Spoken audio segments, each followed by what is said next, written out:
So having the confidence that we can make a cut and hit the area we need first time is really important for us. We're already well underway in making the asset pay for itself, so that machine's really gave us that capability and confidence. I'm Daniel Lainsbury, Chief Operating Officer at Delta XD. About 6 months ago, we were looking at being able to section metallic components to access the internals for quality control. One of the directors of the company had some history with Makino, so it was quite an easy decision in the end. That, on top of having a very short delivery time, meant we could win the project and meet the timescales that customers needed. So we have a Makino U6 H.E.A.T, which gives us the capability of large objects, but also very precise, smaller objects as well.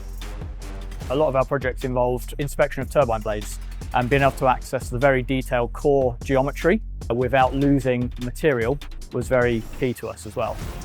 The machine offers the 0.1mm cutting capability, but also a large volume capability when we get larger castings for aerospace to cut up as well. So it gives us a full range of capabilities, both small and precise, but also large and quick if we need it.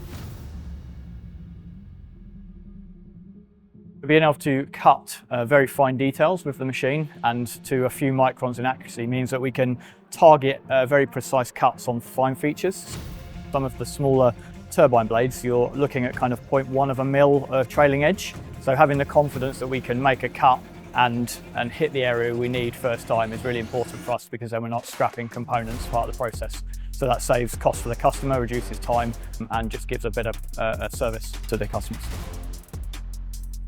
One of the things we've noticed from having the machine is actually the expansion of projects within current customer bases. So having this capability is a real advantage. The NCMT were really good at delivery timescales, where they sent someone in, looked at what we did, understood, recommended the right machine to proceed with. Training was provided within that same time frame, and that just meant we can start working on customer projects within sort of 5 to 6 weeks.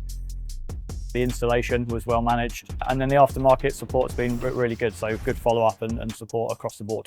And we're probably looking 6 to 9 months to get a full asset repayment on the equipment, and potentially looking for a second machine.